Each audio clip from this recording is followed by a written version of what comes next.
Hey guys, today I'm going to be doing a book review on Stolen Beauty by Laurie Lico Albanese.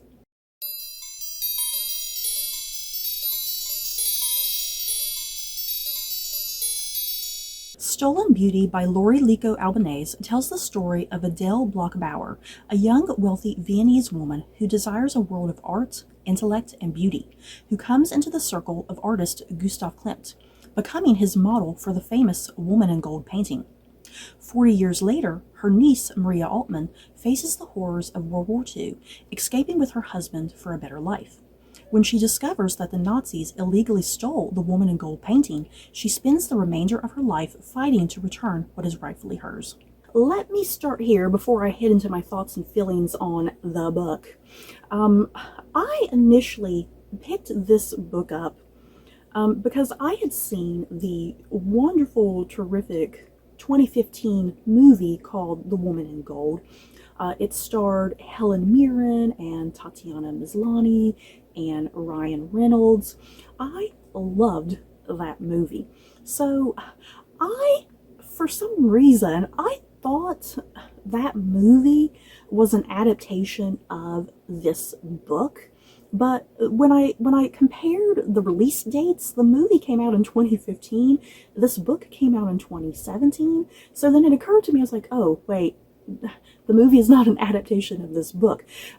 What they have in common is like the same like story that's being focused on with the history and the origins of the Woman in Gold painting, and then following the woman who was the model for that painting, then following her niece 40 years later during World War II and whatnot. Both book and movie follow like the exact same sort of plot, pretty much. But the movie is not an adaptation of this book, which once I kind of started getting into this book and I concluded the book, I found myself really preferring the 2015 movie. This book was fine. I did still really enjoy it. It just wasn't entirely what I was expecting it to be, I guess, which is kind of weird and bizarre considering that it is the same exact subject matter. I guess it's just in the execution. You know, I think I liked the execution of the movie better than the execution of this book. Perhaps. Does that make sense? Because also a big major difference between the 2015 movie and this book, the 2015 movie focused very heavily on the character of Maria Altmann, who is played in like the 40s by Tatiana Maslany, and then played older by Helen Mirren in like the future, you know.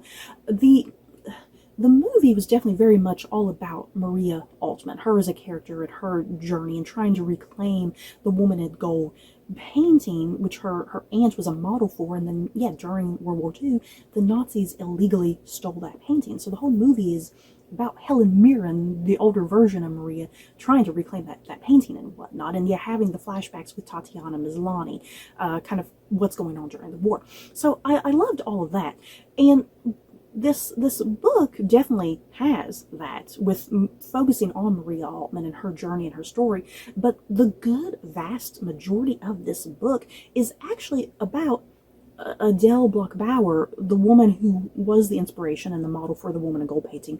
The majority of the book is her, and it's focused a lot on her, and Maria Altmann's story is kind of secondary. You know, it's much more secondary. So once again, I think that's kind of what I was a little frustrated with because I wanted to see more of Maria's story. But at the same time, I learned a lot about Adele Bloch-Bauer. She was a real historical figure. She was the real inspiration and model for the Woman in Gold painting. Let me see. There's actually a convenient photo of the painting here. It's a very iconic piece. There's a good chance you have most likely seen it somewhere in art books or, you know, copies and reproductions at museum and whatnot. It's a very iconic piece of art that was produced by Gustav Klimt. So moving on into my actual thoughts and feelings on this book, you know, moving away from the comparisons with the movie, let's go into the book here.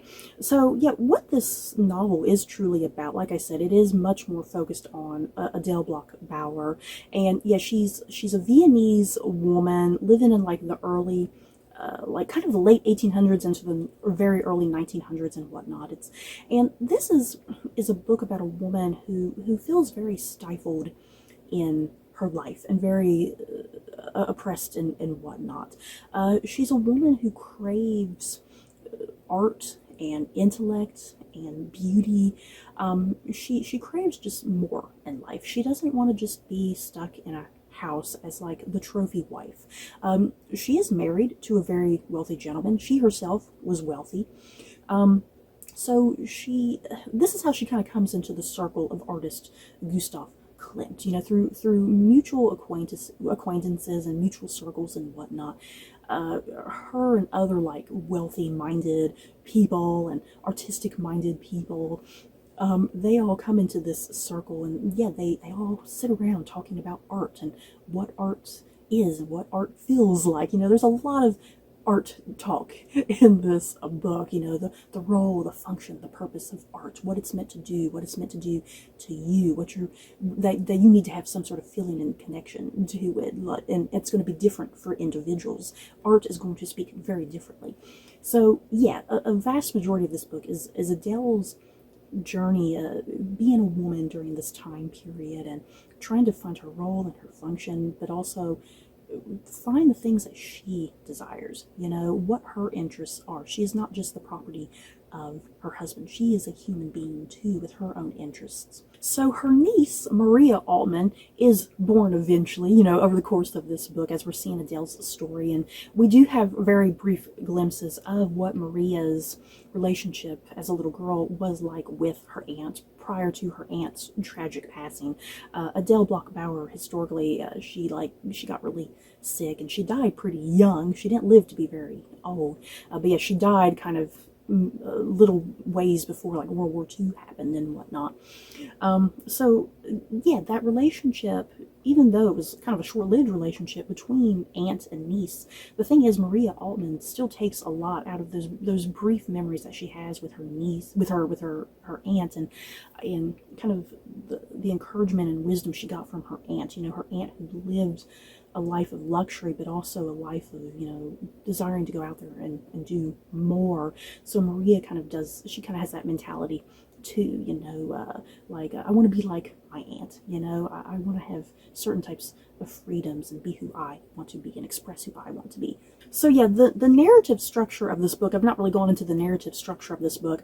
Even though the majority of the book is heavily focused on Adele Bloch-Bauer and her story, and how she becomes the inspiration to be the woman in gold, you know, even though it is very heavily focused on her, like in between chunks of chapters with her, there would be like the occasional chapter with Maria Altman, her niece. What is going on with Maria Altman? She's living in Austria at the time as World War II is happening, and yeah, we're seeing a lot of her journey, like how she gets out of Austria in the nick of time, her and her husband, and they head off to America and whatnot. So a lot of those chapters with Maria and her husband, I loved all those sequences during World War II and the escape from Austria. All of that was really captivating and harrowing and like, oh God, what's going to happen? But then like after that, once Maria and her husband get out of Austria, it almost felt like Laurie Lico Albanese, it almost felt like she didn't entirely know what to do with Maria after that, because there was so much of Adele's story to tell. So I that was kind of grating on me at times. So much attention and focus on Adele, which is fine, but yeah, in the meantime, Maria kind of slips away and you'll kind of forget about her for a period of time. Then all of a sudden, here's a chapter with her. So overall, this book was fine. I didn't dislike it.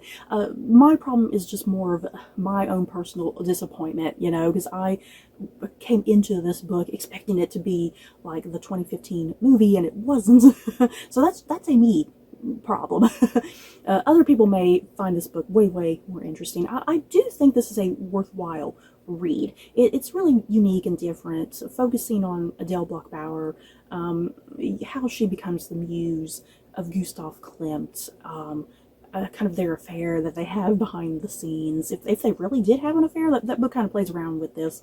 Yeah, how the creation of the Woman in Gold gets started and how it becomes that iconic piece, and yeah, Maria Altman's journey in that whole thing, wanting to reclaim the painting because it's rightfully her family's, you know? So I did. I like this book for what it was. I recommend this if you love historical fiction, obviously, like I do, and kind of a blending of like World War II and then other things kind of going on in like the 1900s. And yeah, just focusing on art and intellect and beauty. So you guys, that is it for my thoughts and feelings on Stolen Beauty. And in the comments below, have you guys read this book? Did you see the really good movie back in 2015? Because I love that movie. I can go on about it forever. So yeah, that is it for this review. Don't forget to like, comment, and subscribe. And if you like this video, you may like these other videos. Bye guys.